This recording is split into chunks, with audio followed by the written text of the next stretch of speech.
I want to talk to you this morning about blessed assurance. You've heard the song, haven't you? Blessed assurance. If you look at the dictionary and look up the definition of assurance, assurance means to be certain in the mind. Another definition of it is doubtless. A third definition is one that says pledged, and another one is guarantee. So that's what an assurance is. And you know what? What's the good news today is that John the Baptist, one of our heroes, asks for assurance. That means that you and I can do it too. And it's a part of our human nature to ask for assurance. In fact, it even starts when we're very young. I heard a story about a mother whose 5-year-old daughter was taken for her first trip into a dress store. And so, of course, the little girl was just mesmerized by all the beautiful dresses on the racks. And so she went over to one her size and she pulled it off the rack. And so she was looking at it and fiddling around with it, and looking in the mirror with it, and just so joyful when her mother saw the price tag and said to her, "Put it back." You know? And the little girl then rumblingly went to put it back, and on her way to putting it back, her mother overheard, "If you can't afford me, why'd you have me?" You see, there's a need for the ability to be recognized and affirmed and assured. Now, I don't know how many of you have ever watched Bill Maher, okay? And I'm not making a decision one way or the other on him, but he does have an interesting little comedic gig that I love, and it's called, "I Don't Know, It Is a Fact That." And then he fills in the blank, and then it goes, "But I know it's true." So, like for example, I don't know if it's a fact that recycled garbage and regular garbage don't land in the same landfill, but I know it's true. Or something like this. You all know what LaCroix water is, right? You know, like LaCroix, you know? So he might show that on a screen, and then he'll say, "I don't know for a fact that LaCroix means tap water, but I know it's true." You know? Or he might say something like this, "I don't know for a fact that when you take a selfie with Joe Biden and he looks into the phone, that he doesn't ask the question, 'Is there film in that thing?' But I know it's true." And so, you know, we need assurances, and we get assurances. Now, you might want to take it into a much more serious place, like, I don't know if it's a fact that the people at St. Brendan's will always come through, but I know it's true. Or something like this. I don't know it's a fact that whenever I decided to get out of bed this morning, take a shower, get dressed, and drive to this church, that it was for God, but I know it's true. Or something like this. I don't know for a fact that how I held my tongue to my significant other, despite everything in me wanting to say to him, to tell him off, that was a power outside of myself, but I know it's true. You see, I don't know for a fact that God loves me, but I know it's true. You see? So, we affirm ourselves. Now, what does it take for us to feel assured? Well, you know, let me give you a couple examples. Sometimes people's consistency allows us to become assured, doesn't it? You know, I every week write a column called The Priest's Corner. And I feel so assured just because Tom Wasilewski lives and is in this church that my grammar will be flawless. And the other thing I know is that he'll catch things. Like, for example, with this year's Pride, you know, I was doing some research on the internet, and I put in my article that Madonna was going to entertain the night before. And all of a sudden I get this call from Tom, says, "Regis, where did you hear that Madonna was coming to Pittsburgh?" And I said, "Oh, I was on the internet and saw it." Well, I was on the internet in San Francisco. He catches things like that. Or, you know, consistency. Or, you know, for many years now we've had the cookie walk, and, you know, it's now going to transfer to Karen. But, you know, I always know when Sylvia managed that, that it would always come by the correct way. And I know it will next year as well. See, it's this whole idea of consistency. Or it's kind of like this. Whenever I was a new priest here at St. Brendan's, I knew that my predecessor and predecessors before that did a Lenten program. And so I wanted to do a Lenten program, and so it required people to voluntarily bring in soup and salad. And so I can remember checking the list. See, St. Brendan's is really good. We have a table that people sign up for things. And I can remember checking the list. 2 weeks before, there was no one on the list. A week before, there was no one on the list. 2 days before, there was no one on the list. And I don't know if Rob remembers that, but she happened to be there. And I said, oh my God, Rob, there's no one on the list. This is happening. The next day, she said, Regis, one thing you have to learn about St. Brendan's is they're never on the list, but it always appears. And I'll tell you what, that's happened almost every time that I've worried about the list. Or people are good as their word. Like, for example, we're in a situation now where we're waiting for a new music director to appear, and that whole situation to come. But I just have assurance because the choir gave me their word that they're going to be prepared for every liturgy going forward. I just know it's going to happen. See, it's so good to be able to be assured. Now, and isn't it necessary to be assured? Because whenever you think about life, doesn't life give you events that are scary? And not only scary, but risky. I mean, think about it. Someone who has dated for years, and then all of a sudden, that relationship went sour. And you swore off ever dating again. And then all of a sudden, there's an opportunity to date again. And you say, should I or shouldn't I? We need assurance, don't we? Or, that mother, that father who have a child who's on drugs, and they've gotten off drugs so many times, and so they're promising again to be off drugs, and you just don't know if you can conjure up that assurance. Or think about it whenever tomorrow's the medical consult after 3 routines of chemotherapy, and you have to go in and sit for the results. Don't you need assurance? Or that job that you're moving to San Antonio for, or that new behavior that you have to take in. Those things are always so risky, and we need assurance. So thank goodness for today's gospel, because we find out that it's okay to ask for assurance. And the other thing we find out is that assurance is there. So let's just review the gospel here real quickly.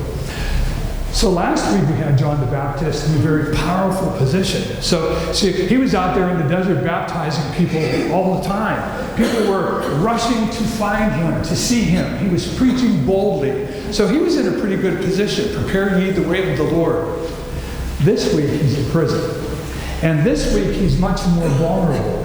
And so it's almost touching and heartbreaking in a way that if you read his words, where he says to his disciples, go out and ask Jesus, are you the one to come, or do we have to look for another? I mean, that's emotional in a way, because isn't that our question oftentimes? That very same question. Now, the purpose of Matthew at the beginning of the gospel there that we're looking at, the purpose there is for Matthew to explain two things. The first one is, he explains, yes, Jesus is the one. And the second thing he explains is, no, John the Baptist is not the one. See, in the early community there, John the Baptist had his disciples, Jesus had his disciples. And they were debating among themselves, is our guy the one? And so early on in the gospel, Matthew has to clarify that. Jesus is the one, but John the Baptist had a super important role in this whole thing. And John Baptist then gets that incredible affirmation at the end that, born of woman, there is no one greater than John the Baptist. So he gets that affirmation. Now, there's a second reason for this passage in Matthew, and it's this. So let's take this a little bit further. So what did you go out to the desert to see? A reed shaking in the wind, or someone in soft garments? Well, no. You know you didn't go out for that because that's the symbol of the power brokers. See, that's a reference to Herod. Herod had on his coin the reed, you know, and it was soft garments. That's what you wore in the palace. So, of course, you weren't going out to see that. What were you going out to see? A prophet. But not just a prophet, the end prophet, the last prophet of all times. In this prophet, the old ends, the new begins. And that's John the Baptist. And you know what? He has done really a great job at this. And now we find him in jail with his very emotional plea. Are you the one to come, or do we have to wait for another? That's sad in a way, isn't it? Because that's our call. A lot of times whenever we need our assurance, we just don't know. Now, what happens whenever you have to voice your need for assurance? And then what happens when you have to give assurance to others and you don't feel assured? Don't a lot of your parents have to do this? I can remember whenever I was growing up, you know, we were poor. My dad was a coal miner, and there was times whenever the mines didn't work at all. They may have gotten one day of work a week at most. And you know, we ate surplus food, you know, the food that was prepared for the war in these big cans. You know, my mother would go and get them and we ate those. That's what we lived on. But you know what? If you'd have asked me, are you poor? I would have no idea. I had no idea we were poor. You know, I just thought it was really cool to be alive. I loved those canned goods that we had to eat. You know? See, that's what sometimes you have to do as parents, don't you? You're not assured, but you have to make sure your kid is assured. You know? And so, how do you do all that? So let's pursue that just a little bit further and more deeply. So the other thing we get in the gospel today is a change of place. Now, depending upon what place you find yourself in, your perspective follows. Like, for example, whenever you're a parishioner, you have a certain perspective of the church. When you become a vestry member, you become a different perspective. See, it's just a different way of looking at things, different place. Or in homes, families. So you have 3 kids, and oftentimes the oldest kid is kind of like the leader, the hero. And then the second kid is usually the troublemaker. You know, there's different roles. And then all of a sudden, that hero goes to college, and you see that the troublemaker is in a new place, and he or she changes the way they do life. Perspective changes. And that's what we see between the 2 Gospels, last week's and this week. So we have John the Baptist in a new place. So last week, he was in the wilderness, the wide open spaces where he had more freedom. Today, he's in a cell, confined, when there's hardly any room, where he is put together in a place and he loses his freedom. Kind of like some people have walked and then they're in wheelchairs. Imagine the loss of that freedom. Or some people have been and we know them, very able to converse in wonderful ways, and now they have Alzheimer's. You can only repeat one phrase. That's kind of like change of place, what that does for us. So John the Baptist, all this time, was popular. He was wearing camel hair. He was baptized in the Jordan. People flocked to him, just loved to be around with him. He prophesied. But now, he's moved into confinement. His freedom to roam is no longer. And perhaps it gives him freedom now to question. Question in a way that he'd never questioned before. Giving voice to some things he never dared to speak. Are you the one who is to come, or are we to wait for another? Incredible thing. My brothers and sisters, if you need assurance, John the Baptist says, it's okay to ask. And then that all gets affirmed, because then Jesus says to the disciples that come and ask the question on behalf of John the Baptist, go back to John and tell him what you see. The blind are seeing, the lame are walking, the deaf are speaking. The poor are having the good news spoken to them. Go and tell them that. And then know this, of all born of women, there was never one greater than John. And then make sure John knows that John did exactly what John was supposed to do. The greatest. Now, this is interesting whenever you take it a little bit further. So Jesus says, John's questioning is not doubt, it's actually a demonstration of faith. And so it is for ours. We can ask. Now, one little wrinkle here that I think that we have to pay attention to. Do you think that with the news that Jesus sent to John by way of his disciples, do you think this was new news for John? I bet it wasn't. See, I bet John is saying, so what? So the blind are seeing, and the lame are walking, and the deaf are hearing? I've seen that. I've been out there baptizing. I know what Jesus does. How is that proof that he is the one to come? How is that proof that he really is the Messiah? Give me more. See? Wants a little bit more. His preconceived notions of messiahship is not that. That's just so ordinary. So, my brothers and sisters, what happens whenever your assurance comes in the ordinary? What if what will assure you that God, Jesus, is there for you is something that is so routine in your ordinary life? I told the 8 o'clock group today that my grandmother, who I didn't understand the words she spoke because she spoke in Slovak, but she did show me something once, and this is what it was. I got poison ivy, and it was terrible to have it as a kid, and my grandmother took me to a poison ivy bush that she knew was somewhere on the farm, and so she was saying, Rigi, this. And so I didn't understand what she was saying, but here's what my dad translated, that everywhere there's a problem, there's a remedy nearby. And so what my grandmother was showing me was that here's the poison ivy, here's the plant, that you break that and put it on when you get it, and you don't get the poison ivy anymore. And that is a true remedy that a lot of people have used. See, where the problem is, the miracle is also. And that's what we want to look for, and that's what happened to John. So, does God have to do more in your life? Is our prayer to wake up a sleeping God to get busy?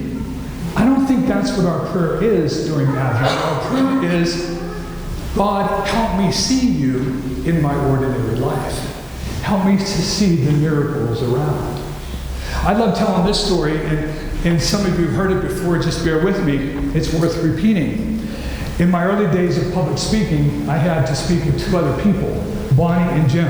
And so we were doing a all-morning workshop for HVAC people, HVACs. And so there's about 200 people in the room. Jim traditionally always went first, Bonnie went second, and I cleaned up and went third. And so we were all there for the early morning session, winter's day. Jim got on. He started his speech, and 3 words came out of his mouth, and Bonnie and I looked at each other and says, what is wrong with Jim? So, I mean, he couldn't put a sentence together. He was just floundering. He was misquoting things. He was just going on and on. We couldn't wait till he was done. And so finally he got done, and Bonnie and I went rushing over to him and said, Jim, what's wrong? You're not yourself today. He says, oh my God. He says, I'm not. You know, Margie just got back from the hospital. She had their first baby. She was not home with the baby. It was winter out. It was so cold in the house. He woke up and the furnace wasn't working. And so he said, oh my God, I have to go to this stupid seminar. Would I have to do this stupid seminar? And so he's worried. And Bonnie and I are now panicked, saying, now, who do we know? How can we get him help? What can we do? What can we do? We're going back and forth and back and forth. And all of a sudden, there was one of the guys from the seminar. He overheard us, and he says, are you all talking about someone having a furnace problem here? We said, yes, it's Jim. His wife has a new baby. And he says, are you aware that you're in a room full of furnace experts? Never even dawned on us. See, the miracles, the assurances are very close. So, what are the blocks? Why don't we see that? Well, I think here's the major block. We get short vision. We get trained to expect God in certain places, and we corner God in those places.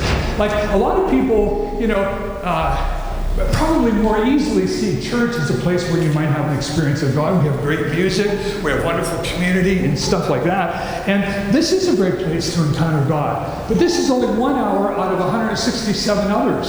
See, the trick is, the real key to spirituality is to be able to recognize God in the ordinary. See, so some of us were trained, expect it at church, but don't expect it in your real life.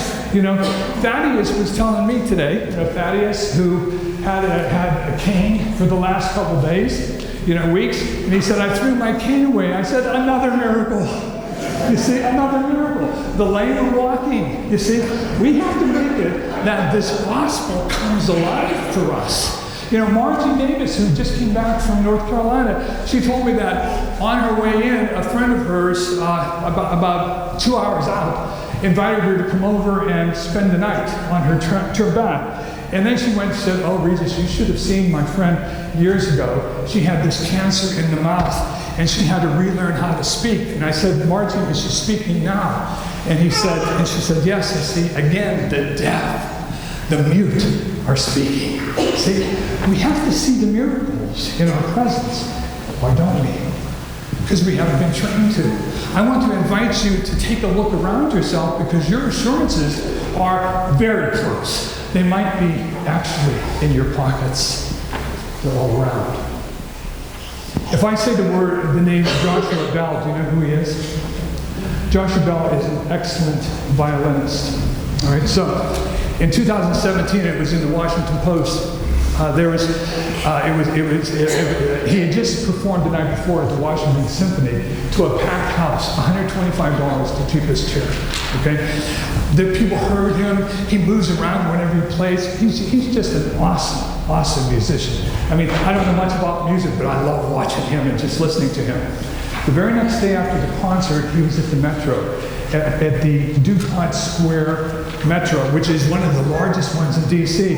He had all his equipment set up there. He wasn't wearing his tuxedo, but he was in plain clothes, playing his violin all through the Metro. And they had the Post-Gazette reporters all around just seeing what was happening. No one was paying attention to him. A couple of people here and there would throw $1 into the basket. That was about it. And so they did this big report on him the next day. Isn't it funny? They paid $125 the night before to see him. No one paid attention to him in the Metro. You see, because we're not trained to catch the holy, the magnificent in our ordinary surroundings. But it's there. See, whenever you ask for your assurance, you may find the answer is really close. Don't miss it. So we have two permissions given by that gospel today. It's okay for you to ask for assurance.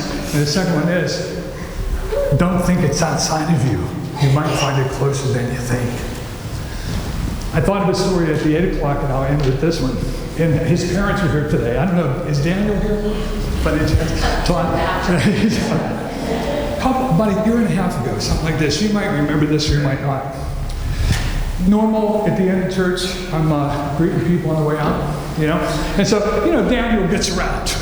Daniel gets around. And so I saw Daniel coming running up to me. And you know how little kids do? He was smaller. They just hugged me down here at the knees. He gave me a hug. And then he looked at me and he said, "Are you Jesus?" And I said to him, "No, Regis." Sounds like it. And then he said again, "But are you Jesus?" And I said, "No, Daniel, but I work for him." We thought that was a pretty good answer. Now, other people heard this and came by and stuff. And then one lady, and I won't name who it is, stopped and says, "I don't agree with your answer to Daniel." I said, "Which one?" "That you just work for him." Said, 2 weeks, you working for me. And she walked by. So, it's closer than you think, isn't it? I can look at some of you. 2 weeks ago, you were Jesus for me. It's awesome, isn't it?